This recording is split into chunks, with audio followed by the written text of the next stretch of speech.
what's up, everyone? Long here, and I just got back from watching a 100-minute long episode of Spy Family, Code White, and it was I actually but like the episode is called Code White, but no, I'm just kidding. It's actually it is a movie. It was actually released in theaters, and I actually ended up liking this one a lot. So I am a pretty big fan of Spy Family.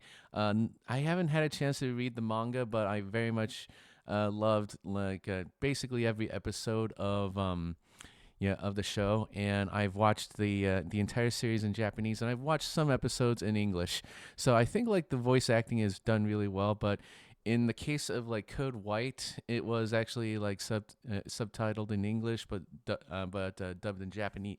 But essentially, it's voiced in Japanese, and which is really, to be fair, my preferred way of watching anime. So I love, and it just makes me get all immersed in like in Japanese culture and then like all the norms within within an isekai European setting. Well, I guess you can't really call it isekai, and because you're not being transported to a different world, but rather this is just basically a fictionalized version of of the Cold War, of a Cold War era Europe. Namely, you have Westeros. No, excuse me. You have Westeros, and then you have Ostania. I'm just trying to figure out this is a mirror. Yeah. All right. Anyway, never mind about that. What is Spy Family for the uninitiated? It is a TV series that currently streams on Crunchyroll. But I think they also sell Blu-rays for the show, and mainly they have I think they've published all their material in manga form. You can absolutely get it at any Barnes and Noble or any Japanese bookshop, and and if you really want to get caught up in everything that happens in the manga instead, you can do so. But the anime anime is absolutely top notch, and I think it was a really pretty decent move to make a movie out of it, kind of like how the creators of Demon Slayer did with the Mugen Train arc. And of course, I have some questions about the Swordsmith Village arc, but that's for another time. But anyway, let's go ahead and just focus back into the Spy Family, the Code White movie. So very much like the anime, the entire premise focuses on a made up family known as the Forgers, and which is really appropriate. A family that is forged by one of the most infamous spies known as Agent Twilight, who goes by Lloyd Forger when he creates his fake family. There is the movie does a really great job bringing people in, introducing the principal characters in the show, and then and into the movie, with the aim of introducing new audiences into this world. So because without giving too many spoilers, the show does not this movie does not necessarily advance kind of the timeline sort of, but rather it actually enriches the relationship between the forgers. So that is, you have I just mentioned Agent Twilight, aka Lloyd Forger. We basically call him Lloyd, but if you want to refer to him as Twilight, then that's fine. And then you have Yor Breyer. This is basically the fake wife, who actually is very faithful. There isn't any no, the romance itself is not even is basically non-existent, but that's kind of in line with with the Forgers and the agreements that they make together. So you'll have to see that one. And then you have the little adorable gal, my favorite character in the trio. It's Anya.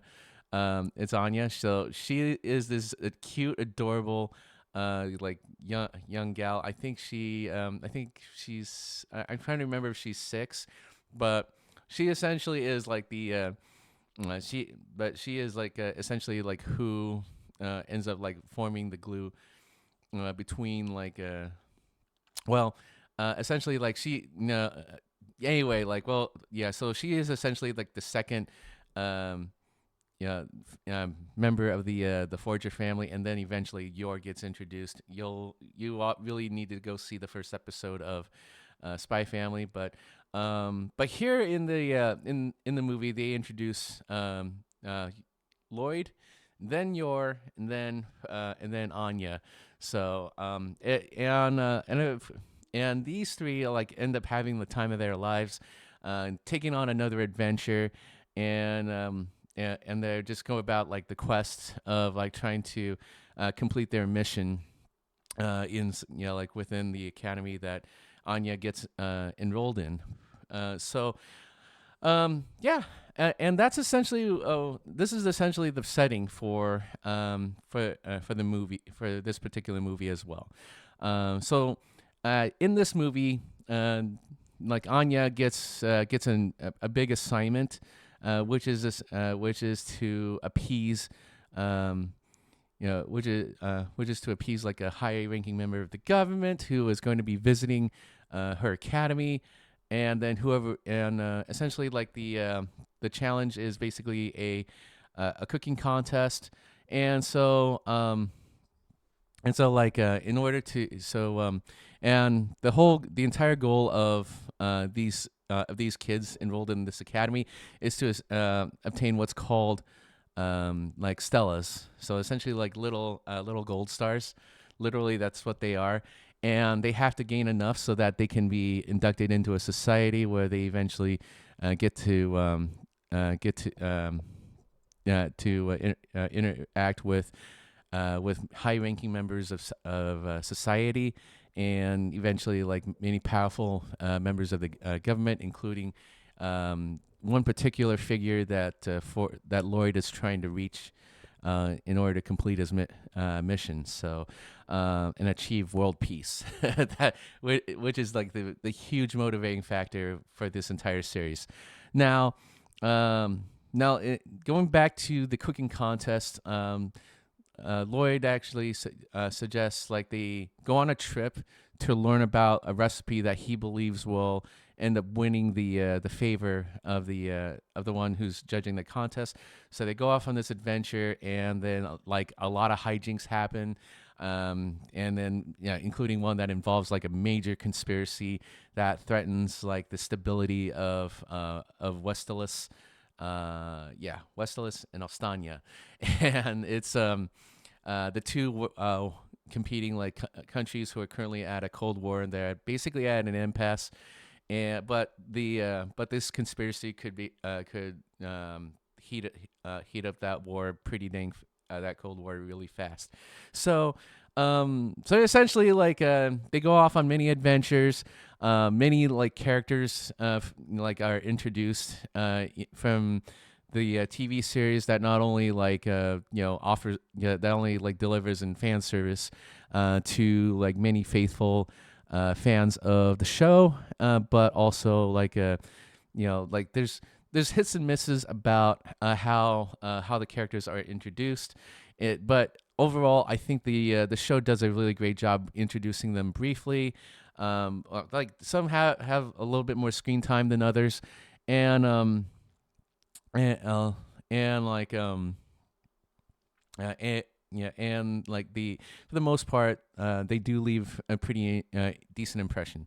Now, where the show fails is in its third act, is towards like the start of its third act, when stuff starts to hit the fan, and like there's a lot of like need to like rush around, and essentially like what ends up happening is that like for those who are familiar with the Mugen Train movie for Demon Slayer. Basically, that movie was condensed, had a lot of material that got condensed into like an hour and 40 or so minutes of material, which was clearly not enough to like to um to bring in like all the important details of the of that season, and as a result, like a lot of stuff like ends up getting rushed. We are just hurrying up, and then some things falter. It's like, and then pretty much you're going like, oh, okay, well, that was something. And essentially at the end of the day, like a lot of them you don't end up carrying, and then pardon me, and then like it's really cool to see um, the amount of hijinks that the forgers get into, and like whether it's accidental. A lot of it's accidental, and I get it. That's the whole premise of like Spy Family, and I love it to death. I think like where they do falter at the end of the movie, but overall, like it does end up like tying most everything up nice and neat, and it turns out to be like a really wonderful extended like episode that of the show that you would normally see on a service like Crunchyroll, except that you're paying $15 to actually see that episode. So that's basically what this is. But it but like but through and through, I honestly felt it was worth it. I like the movie was like $15 when I got it, but of course, like if you buy it through through it online, you basically get a service fees. Like it's a $3 service fee, which is absolute garbage, and that's before taxes. Here in Washington State. So overall, I mean, like, so given all that, I think like this movie like deserves a 7 out of 10. So this movie is actually really pretty dang good, and I love it. I mean, I think the animation is top tier. The characters are absolutely amazing especially when like it's focused on the forgers. But of course, but like I have to like dock points for basically cramming a bunch of like episodes into like one movie. And my fear is that this movie is going to is going to be made available in an episodic season again on Crunchyroll, and then maybe that will become a season 3, or maybe this will just be like some sort of a nice like 100-minute long side story, which actually helps you to enrich the into yourself into this um, into like the relationships between the forgers. So that's basically kind of my fear. I mean, like my thing is that I could probably watch this movie again, one maybe two more times, and then I'll just move on. But overall, this is a really good movie. I'm like at least you probably can see this in the theaters at least once. Special effects are absolutely worth it. The animation is awesome. I know I've said that again, but I have to emphasize the amount of hard work that these studios put in to animate the movie incredibly well. So it's just that like the story elements really do suffer. At the end of the day, it feels very inconsequential. Like very, very little time actually moves forward, and you'll understand when you decide to go see the movie. All right. So anyway, that's it for me for this review. If you want to stick around for the spoilers, please do so.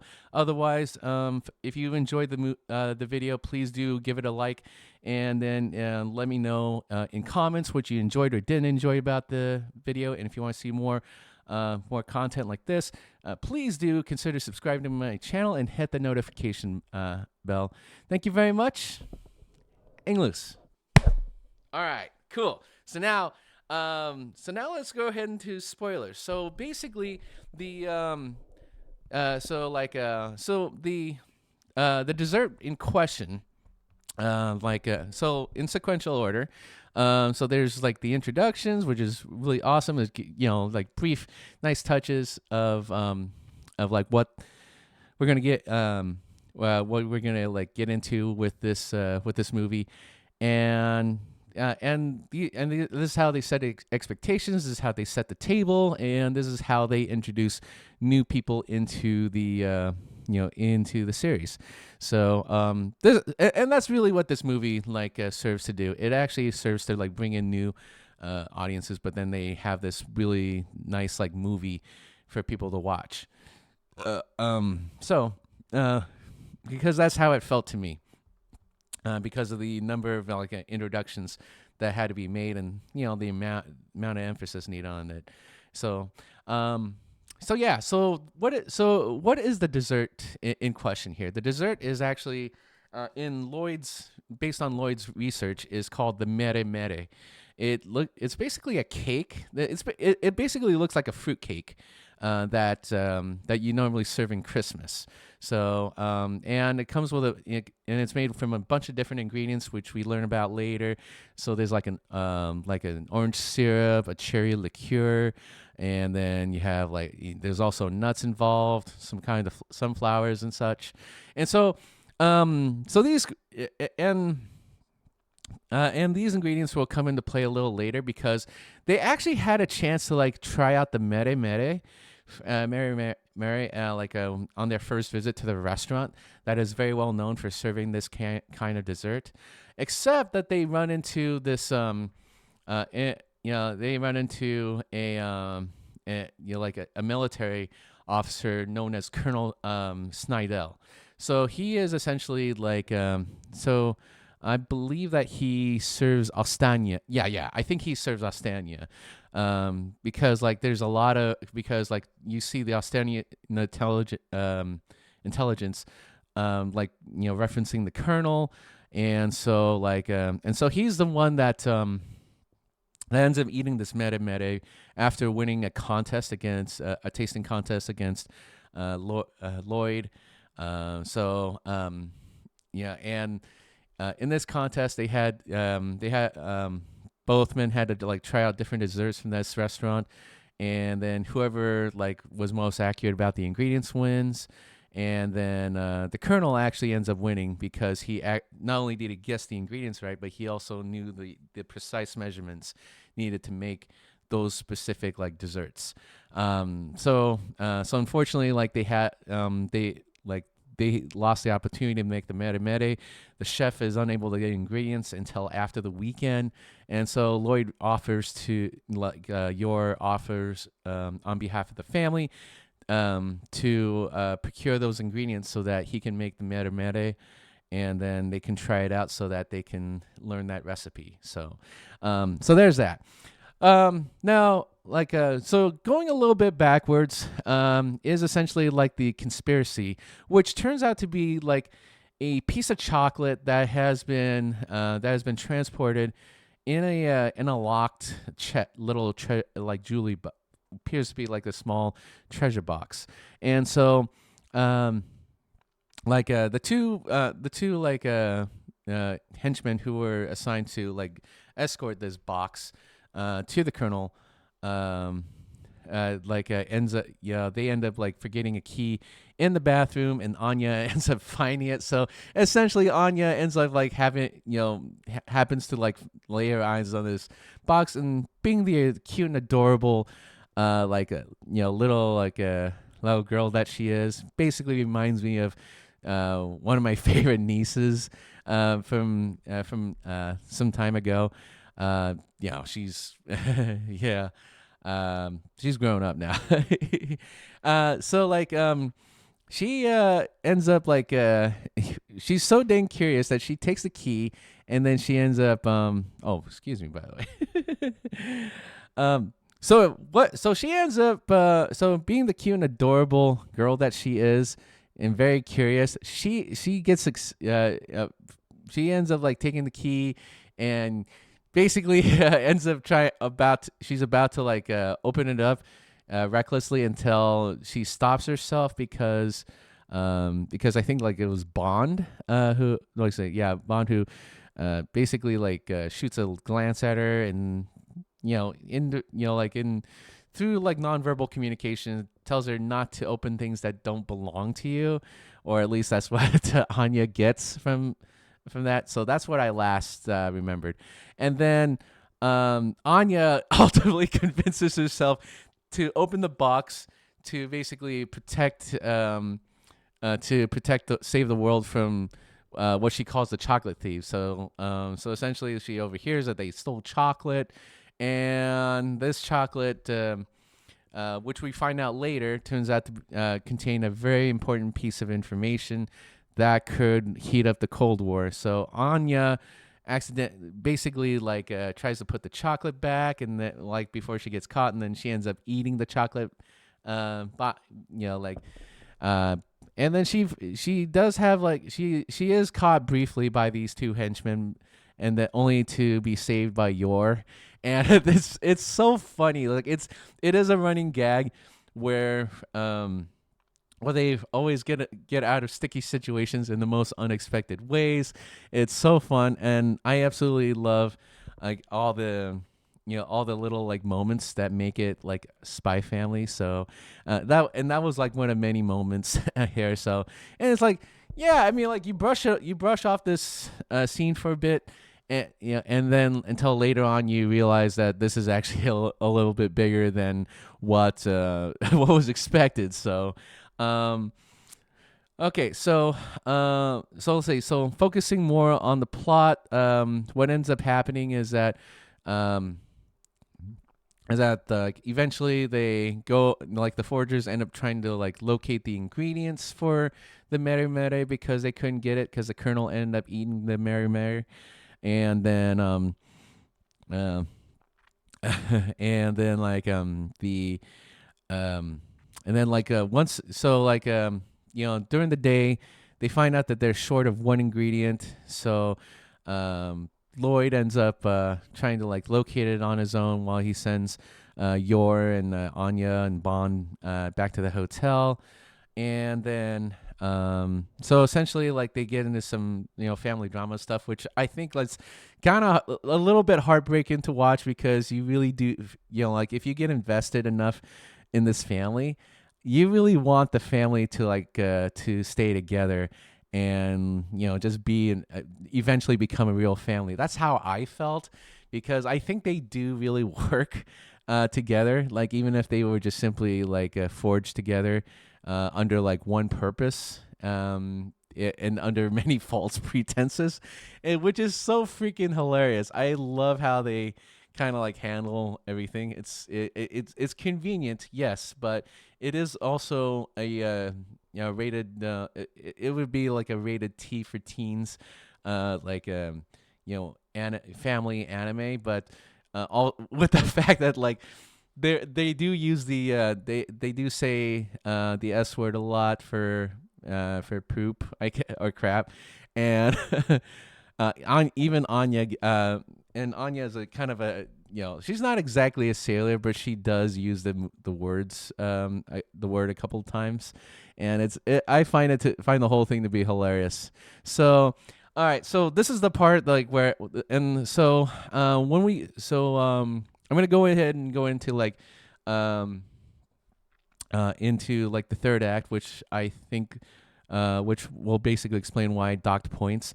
I originally was thinking about giving this an 8 on the way home, because what was lacking in plot was made up for by the brilliant animation, and it was beautiful. And I even thought like the characters that did show up, the kind of the mainstay side characters of Spy Family, they really did enhance, bring, lift the show a lot more, because it was just I laughed a lot, and I absolutely adored some of the characters, and you'll see. So there was but anyway, I'll go back to the characters later, but for right now, I'll talk about why the quality of this movie kind of dragged down. It's because of this same problem that I saw like in the Mugen Train like movie before they eventually released. They re-released like Mugen Train Arc as a season 2. So what ends up happening here is that there are actually a couple of characters that get like introduced, and then you just like they show up, and you kind of forget about them after they after a while. So so there are essentially like the henchmen. Okay, so like they're small bit players, and you don't really know much about them, and that's fine. But like I in this case I honestly can't get past the fact that, okay, so you're supposed to like hate him, but then like but then you're supposed to like laugh. And I felt tonally speaking, it was kind of off. I don't think they knew what they were doing. I also don't think that they really gave a lot of attention to to the spy character who was essentially the contact for who was the undercover agent for Westalis. And he was essentially and he was exposed somehow. How did he get exposed? Who knows? He was essentially like written off pretty freaking quickly and really showed no importance. And I think it was just mainly to like advance the plot further.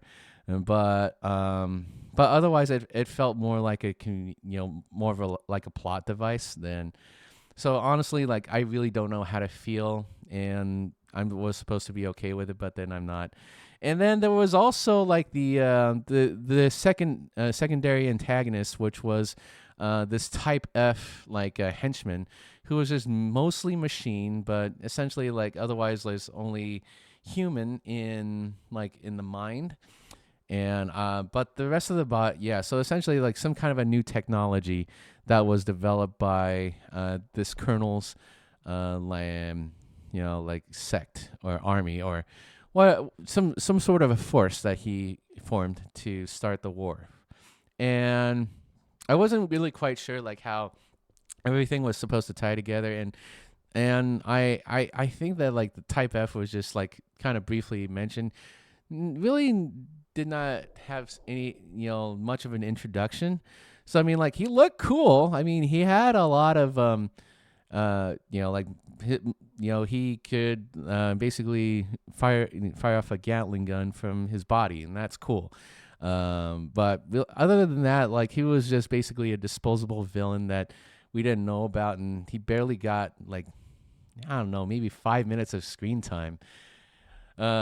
But in the end, like and these kinds of scenes, I mean, like Yor doesn't really get a lot of tension, and which also I think is fine too because it's inconvenience of the plot. So if she got hit at any time, then she would probably get exposed by she would probably end up exposing herself, and then she would be outed as an actual someone who was like anything but a normal wife, and then the family would likely fall apart. So I guess that's really understandable, and that's what I'm actually conflicted with, because I really do want the family to like stay together. So there's a lot of thoughts that I have in my head, but most of it is mainly trying to like keep the family together, and at the same time, like like the plot's not perfect, but maybe it doesn't have to be. So like I'm actually, and that's why I'm okay with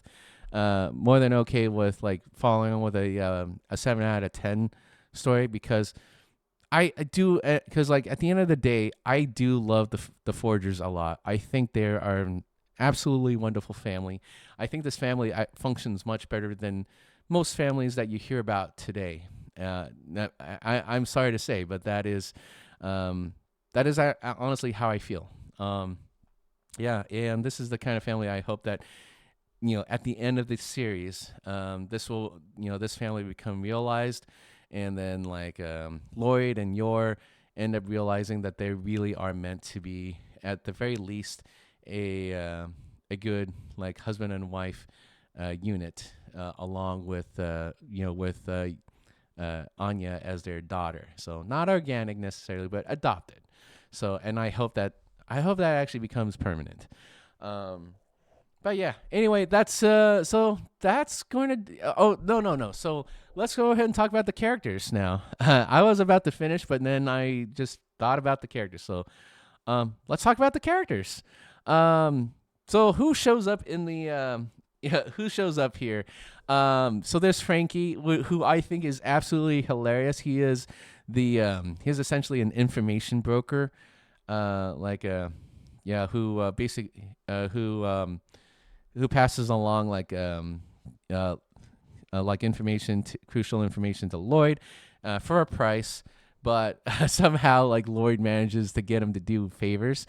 And at one point, like when Lloyd wasn't able to locate one of the ingredients, he actually interrupted Frankie to go get some alcohol and then to get the ingredient, and then he ends up getting straight. And then the end credits is just the end credit scene is so hilarious. I think like the conclusion of like Frankie's mission is really absolutely hilarious. He basically ends up getting stranded like long after the mission's over, and and Lloyd doesn't even bother telling him, "Hey, you know what? Hey, Frankie, you know what? I think we're good. We don't. You don't have to do this now." But no, he doesn't do that. Frankie is basically stranded in the same place where where he was supposed to like meet up with Lloyd, and then he's catching a cold and stuff. It's so freaking hilarious. I love that Frankie is just like awesome, like joke character who can come clutch for you, if when needed. So I really liked his his scenes in this movie. So who else I thought was really great? There was Nightfall, who is so madly in love with Lloyd Forger, and ultimately gets Yor to question her value in the relationship. And I didn't even bother talking about this because this is essentially like a Yor Forger like tradition like that you'll eventually like run into here. I'm not going to explain that except that it is absolutely hilarious like the different like interactions she gets into. But I'm not going to spoil that for you. It's not, but it's something you really, if you are watching this section of the review, you're probably thinking about watching it. But yeah, it is hilarious. And I think I really did appreciate how Nightfall contributes. Or at the very least, like her obsession for Lloyd is just downright hilarious. She tries to play it cool, and then on the inside, she's just like she's just torturing herself so much. I love it. I would totally go for Nightfall. To be fair, the handler, Sylvia Sherwood, I think she's absolutely great here. So essentially, she's essentially the M character from James Bond, but except that she is in Spy Family. So, the Spy Master, the handler. She's always great. She's always fun to like watch whenever she shows up. And then who else? And then there was Yuri Breyer, Yor's younger brother, who's at who's in Austania Intelligence. Unfortunately, he doesn't really get a lot to do, and he's just basically stewing about how how he can't be there with his sister when she's going on vacation, and it's that's dynamic is so fun and it's hilarious. It's like basically like an obsessed little brother who just wants to be with his his big sis. It's kind of cute, and I think it's basically like this puppy dog thing that goes on. I've seen this before, this kind of relationship before within friends' families, and yeah, it's perfectly relatable. All right, so anyway, if you were to like watch, now there aren't exactly any like end credit scenes or mid credit scenes, but it's just a lot of fun little animations that the animation teams did because of their love for for the series, and particularly with Anya. This is also like a traditional thing that happens in the series, in the anime. So I think this is a really nice touch. I think they played around a little bit, and they got a really great movie here. So definitely go see it when you can. The special effects, the animation is absolutely something you should watch in theaters when you can. Until eventually, I think if I get it right, they might actually turn this into like an episodic like season in Crunchyroll. Unfortunately, So that's going to do it for this review. But anyway, if you liked what you saw here, please do give it a like. Comment on what you enjoyed or what you didn't enjoy. And if you want to see more content like this, please do subscribe to my channel and hit that notification bell. And thank you so much for watching my review and my spoilers. And yeah, and I'll hopefully catch you on the next one. Hang loose.